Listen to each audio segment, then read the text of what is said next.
नमस्कार साथियों, मैं मुकेश यादव आपके अपने YouTube channel MK study point पर बहुत बहुत स्वागत है। अगर आप हमारे चैनल पर नए हैं तो हमारे चैनल को सब्सक्राइब कीजिए, लाइक कीजिए और शेयर कीजिए। ये मेरा YouTube चैनल है MK स्टडी पॉइंट। सब्सक्राइब कीजिए इसको और शेयर कीजिए, लाइक कीजिए। इसी पे एक शब्द बोलते हैं कि तमन्ना हो अगर मिलने की तो बंद आँखों में भी नज़र आएंगे। तमन्ना हो अगर मिलने की तो बंद आँखों में भी नज़र आएंगे। महसूस करने की तो कोशिश कीजिए, दूर होकर भी पास नज़र आएंगे। अब इसके आगे आज हम लोग का टॉपिक जो है महान्यायवादी। अब महान्यायवादी पे देखते हैं, जो महत्वपूर्ण बिंदु होगा सब पे चर्चाएं होती हैं। अब देखते हैं, शुरू करते हैं। तो महान्यायवादी को किस अनुच्छेद में रखा गया है, इनकी योग्यता क्या है, इनका कार्यकाल क्या होता है, सब पे चर्चा होगा। तो महान्यायवादी देखते हैं। भारत का महान्यायवादी, भारत का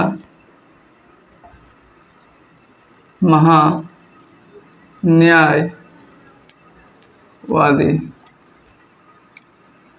अब इस पे जो महत्वपूर्ण बिंदु है सब पे चर्चा करते हैं। तो देखते हैं, पहले देखते हैं कि किस अनुच्छेद को महान्यायवादी को रखा गया है, किस अनुच्छेद में शामिल किया गया है। तो अनुच्छेद हो गया।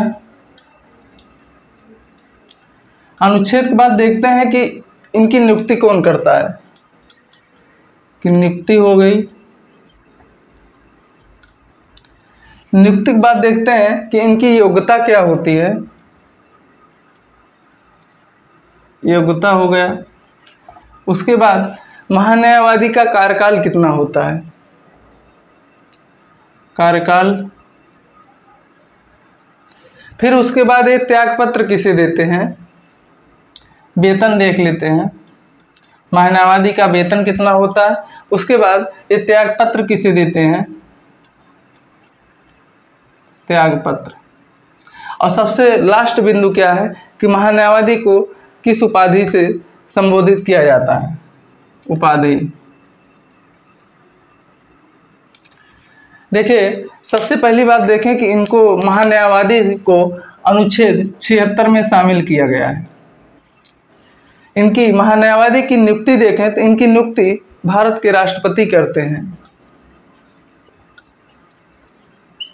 भारत के राष्ट्रपति करते हैं। क्या इनकी नियुक्ति जो है, जो भारत के राष्ट्रपति करते हैं, इनकी नियुक्ति क्या अपने स्वविवेक से करते हैं या किसी के सलाह पर। तो मंत्रिपरिषद की सलाह पर महान्यायवादी की नियुक्ति राष्ट्रपति करते हैं। अगर योग्यता देखें तो इनकी योग्यता वही योग्यता होती है जो सुप्रीम कोर्ट के न्यायाधीश की होती है, न्यायाधीश की होती है। इनकी योग्यता सेम वैसे ही होती है जैसे सुप्रीम कोर्ट के न्यायाधीश की योग्यता होती है, सेम उनकी योग्यता भी वैसे होती है। अगर कार्यकाल पे चर्चा करें तो सामान्यतः इनका कार्यकाल 5 वर्ष होता है, 5 वर्ष होता है। लेकिन यहाँ इस बात का ध्यान दीजिएगा कि राष्ट्रपति के इच्छा अनुसार ही पद पर बने रहते हैं। यहाँ पर ब्रैकेट में लिख सकते हैं कि राष्ट्रपति के इच्छा अनुसार अपने पद पर बने रहते हैं। अगर वेतन देखा जाए तो इनके वेतन के लिए हमारे संविधान में प्रावधान नहीं किया गया है।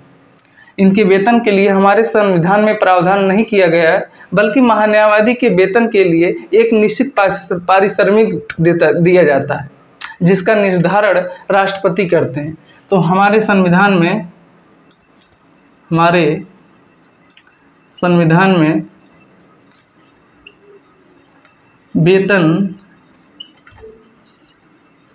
वेतन शब्द का प्रयोग नहीं किया गया है, शब्द का प्रयोग नहीं किया गया है। नहीं किया गया है। ठीक, अगर त्यागपत्र देखें तो ये राष्ट्रपति को अपना त्यागपत्र देते हैं, राष्ट्रपति को अपना त्यागपत्र देते हैं। उपाधि अगर इनको देखें किस नाम से संबोधित किया जाता है, जो कि पूछता भी है एग्जाम में, इन्हें भारत का प्रथम विधि अधिकारी भी कहा जाता है। भारत का प्रथम विधि अधिकारी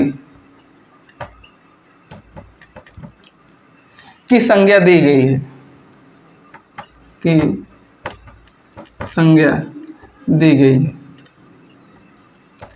अब एक एक पे चर्चा करते हैं, देखते हैं क्या है। तो देखते हैं कि अगर अनुच्छेद को महान्यायवादी देखें किस अनुच्छेद में शामिल किया गया है, तो अनुच्छेद 76 में शामिल किया गया है।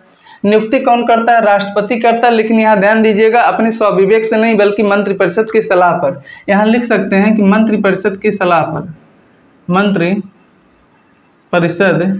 की सलाह पर।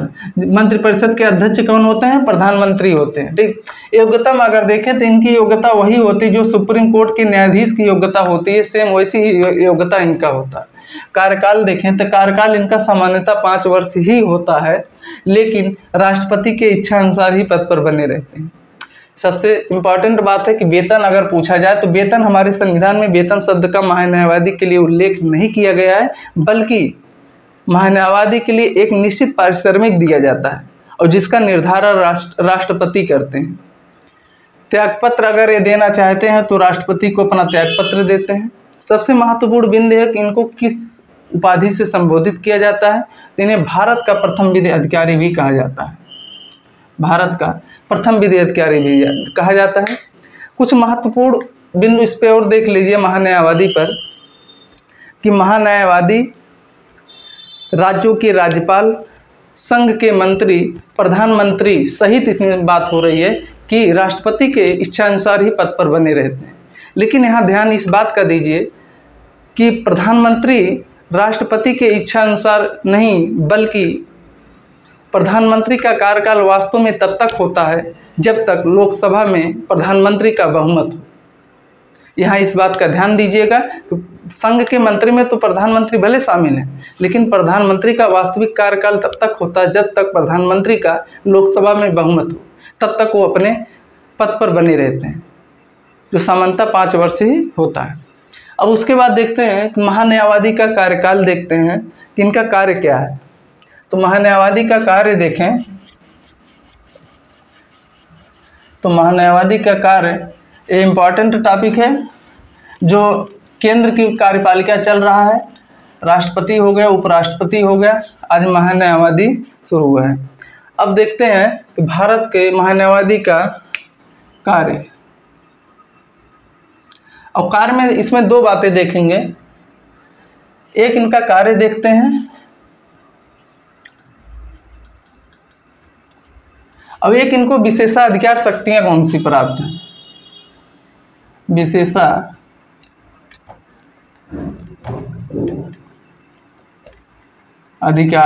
ठीक, अब कार्य देखें तो अगर इनका कार्य देखें तो कार्य में पहली बात है कि भारत के किसी भी न्यायालय में भारत सरकार का पक्ष रख सकते हैं। भारत के किसी भी न्यायालय में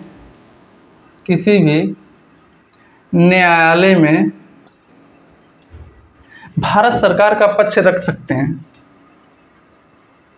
भारत सरकार का पक्ष रख सकते हैं।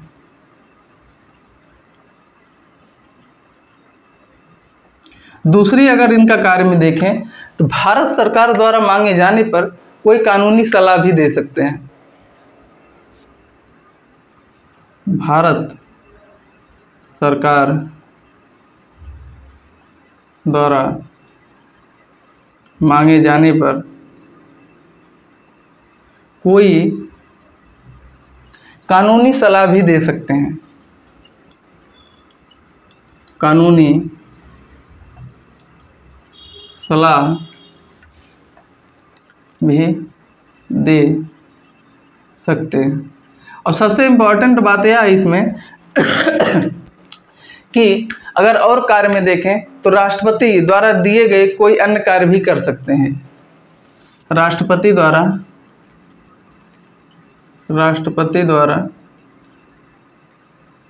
सौंपे जाने पर कोई अन्य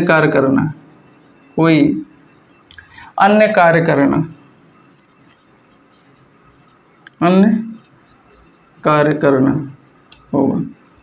ये इसमें इम्पॉर्टेंट है। अब अगली बात देखते हैं कि इनकी विशेषाधिकार क्या है। विशेषाधिकार में अगर देखें तो ये संसद का सदस्य नहीं होते हुए भी संसद की कार्रवाइयों में भाग ले सकते हैं, बोल सकते हैं, परंतु मतदान नहीं कर सकते। सबसे इम्पॉर्टेंट बात क्या है कि संसद का सदस्य ना होते हुए भी संसद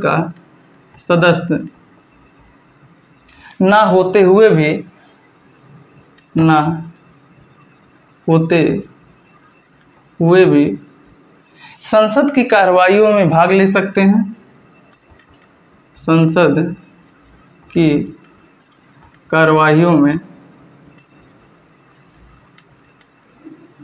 भाग ले सकते हैं,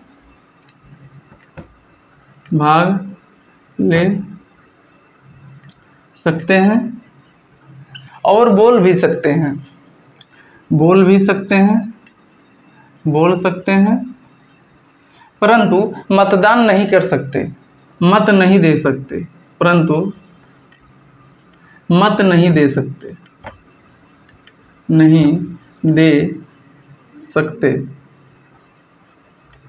हैं।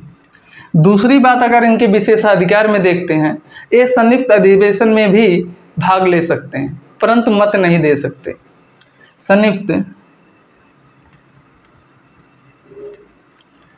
संयुक्त अधिवेशन में भी भाग ले सकते हैं,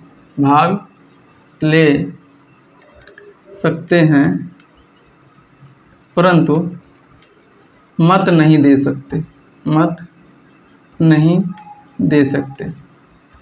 ये इनके कार्य और विशेषाधिकार है कि अगर इनके कार्य और विशेषाधिकार को देखें तो इनके इम्पॉर्टेंट जो कि पूछ सकता है कि अगर इनके कार्य में देखें तो भारत की किसी भी न्यायालय में भारत सरकार का पक्ष रख सकते हैं, और अगर दूसरा कार्य इनका देखें तो भारत सरकार द्वारा मांगे जाने पर कोई कानूनी सलाहकार दे सकते हैं, क्योंकि इन्हें भारत का प्रथम विधि अधिकारी भी कहा जाता है, तो कानूनी सलाह भी दे सकते हैं।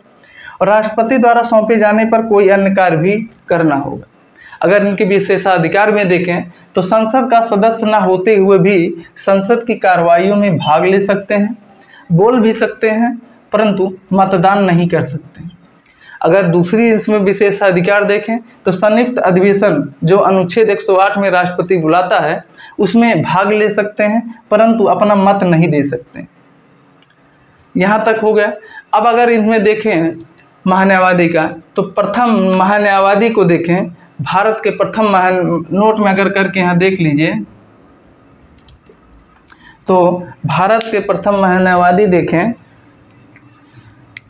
तो पहले बात देखें, भारत के प्रथम महान्यायवादी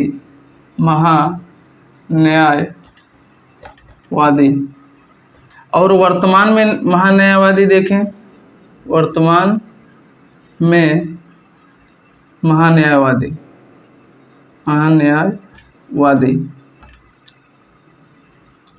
अगर इनको देखें भारत के प्रथम महान्यायवादी तो एम.सी. शीतलवाड़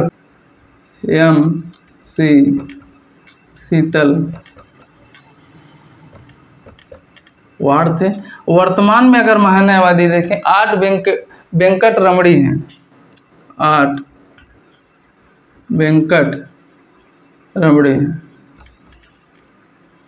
ये महान्यायवादी से तथ्य था, किस अनुच्छेद में रखा गया है, कौन नियुक्ति करता है, कार्यकाल क्या है, योग्यता क्या है, त्यागपत्र किसे देते हैं, किस संज्ञा से संबोधित किया जाता है, इनके कार्य क्या है, इनके विशेषाधिकार है। उम्मीद है आप सबको समझ में आया होगा। उसके बाद देखते हैं अब अगला नियंत्रक महालेखा परीक्षक। अब नियंत्रक महालेखा परीक्षक पर देखते हैं भारत का नियंत्रक महालेखा परीक्षक, नियंत्रक महालेखा परीक्षक को किस अनुच्छेद में रखा गया है और इनकी योग्यता क्या है, किसने क्या इस पर टिप्पणी किया है, सब पे चर्चा करते हैं। भारत का नियंत्रक महालेखा परीक्षक, तो नियंत्रक महालेखा परीक्षक पर देखें, नियंत्रक एवं महालेखा परीक्षक, महालेखा परीक्षक, ठीक, इन्हें CAG कहा जाता है, CAG, ठीक। अब इस पे देखते हैं, इनका फुल फॉर्म होगा controller and editor general of India. अब देखते हैं पद को कि इस पर BR अम्बेडकर ने क्या कथन बोला है। BR अम्बेडकर कथन देख सकते हैं। उसके बाद उपाधि देखें, उपाधि, उसके बाद नियुक्ति देखें, इनकी नियुक्ति कौन करता है, नियुक्ति, उसके बाद योग्यता देखें, फिर इनका कार्यकाल देखें कितना है, सबसे लास्ट बात है वेतन इनका कितना है, और त्यागपत्र ये किसे देते हैं। इतने बिंदु पर चर्चा होता है और एक एक बिंदु पर अब देखते हैं। और एक बात इसमें और शामिल कर लीजिए कि किस अनुच्छेद में शामिल किया गया है, किस अनुच्छेद में शामिल किया गया है, अनुच्छेद, इतने बात पे चर्चा करना है। देखते हैं BR अम्बेडकर ने इसे किस नाम से संबोधित किया है। तो BR अम्बेडकर ने कहा, इनका कथन है कि सभी संवैधानिक CAG के पदों को सभी संवैधानिक पदों में महत्वपूर्ण पद बताया है, सभी संवैधानिक पदों में, धानिक पदों में सबसे महत्वपूर्ण पद बताया है, महत्वपूर्ण पद बताएं। अगर इनकी उपाधि देखें और किस नाम संज्ञा से संबोधित करते हैं, इन्हें लोक वित्त का संरक्षक कहा जाता है, लोक वित्त का संरक्षक कहा जाता है। किस अनुच्छेद में रखा गया है, तो अनुच्छेद 148 में इन्हें शामिल किया गया है। नियुक्ति कौन करता है, इनकी नियुक्ति राष्ट्रपति करता है। क्या इसमें भी वही बात है, क्या राष्ट्रपति अपने स्वविवेक से करता है, नहीं, मंत्रिपरिषद की सलाह पे करता है। योग्यता देखें तो इनकी योग्यता का हमारे संविधान में उल्लेख नहीं किया गया है, उल्लेख नहीं किया गया है, नहीं किया गया है। दूसरी बात देखें, इनके योग्यता का निर्धारण संसद करती है, इनकी योग्यता का निर्धारण संसद करती है, संसद करती है। और तीसरी बात अगर देखें, CAG एक्ट 1971 के तहत अगर देखें इनकी योग्यता में क्या शामिल किया गया है, जो व्यक्ति 10 वर्षों तक लोक सेवक के रूप में कार्य किया हो, जो व्यक्ति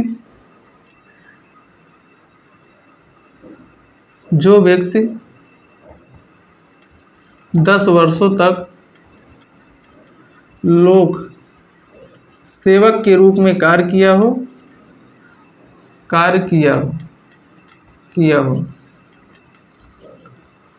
या लोक लेखा का जानकार व्यक्ति, लोक लेखा का जानकार व्यक्ति, ये चीज इनके योग्यता का निर्धारण तो संविधान में नहीं किया गया, बल्कि इस जो संसद इनके योग्यता का निर्धारण करती है, तो CAG एक्ट 1971 के तहत इस शब्द को शामिल किया गया कि 10 वर्षों तक लोक सेवक के रूप में कार्य किया है, लोक लेखा का जानकार व्यक्ति। अगर कार्यकाल इनका देखें तो 6 वर्ष या 65 वर्ष, इन दोनों में जो पहले आ जाएगा ये रिटायर हो जाएंगे, या तो 6 वर्ष है या तो 65 वर्ष तक। वेतन देखें तो सुप्रीम कोर्ट के न्यायाधीश के बराबर वेतन होता है, सुप्रीम कोर्ट के न्यायाधीश के बराबर वेतन होता है। अगर त्यागपत्र देखें तो त्यागपत्र राष्ट्रपति को देते हैं। अब देख लेते हैं, चर्चा कर लेते हैं क्या क्या है। नियंत्रक महालेखा परीक्षक के लिए क्या बोले हैं डॉक्टर भीमराव अंबेडकर जी ने, तो सभी संवैधानिक पदों में इसे महत्वपूर्ण पद की संज्ञा दी है।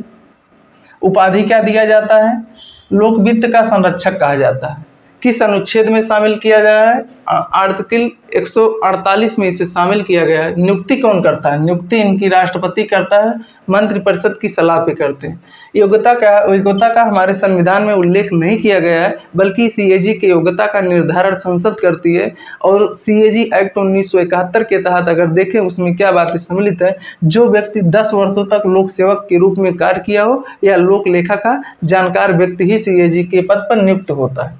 कार्यकाल देखें तो 6 वर्ष या 65 वर्ष की उम्र तक अपने पद पर बने रह सकते हैं। इन दोनों में जो पहले आ जाएगा वही उस समय रिटायर हो जाएंगे। वेतन देखें तो सुप्रीम कोर्ट के न्यायाधीश के बराबर इनका वेतन होता है। त्यागपत्र किसे देते हैं, तो त्यागपत्र ये अपना राष्ट्रपति को देते हैं। ये इनके संवैधानिक प्रावधान था।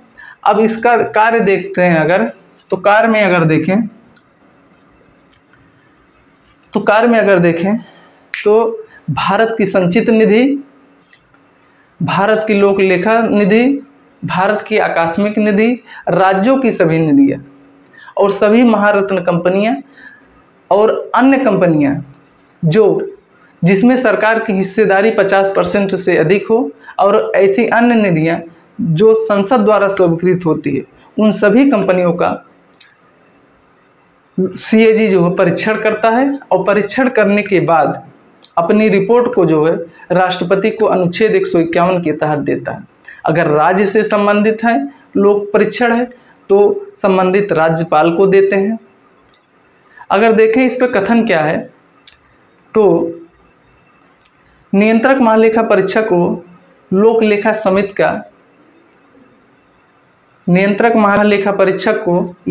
समिति का आँख, कान, मित्र, दार्शनिक, गाइडर एवं पथ प्रदर्शक के नाम से भी जाना जाता है।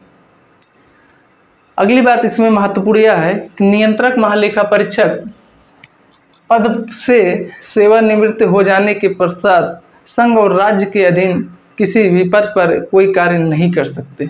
सबसे महत्वपूर्ण बिंदु है कि अगर अपने पद से सेवानिवृत्त होते हैं तो संघ एवं राज्य के अधीन कोई कार्य नहीं कर सकते हैं। ये महत्वपूर्ण तथ्य था सीएजी से संबंधित। उम्मीद है समझ में आ गया होगा। एक बार और वीडियो को देखिए, अच्छे से समझ में आ जाएगा। और फिर से कहता हूँ, रिक्वेस्ट है आप लोग से, अगर आप हमारे यूट्यूब चैनल पर नए हैं तो शेयर कीजिए, सब्सक्राइब कीजिए और लाइक कीजिए, जिससे हमें और एनर्जी मिले और हम आपके लिए और मेहनत करने की कोशिश करें। चलते हैं। अब कल स्टार्ट होगा प्रधानमंत्री। अभी केंद्र की कार्यपालिका चल रहा है, कल स्टार्ट होता है प्रधानमंत्री।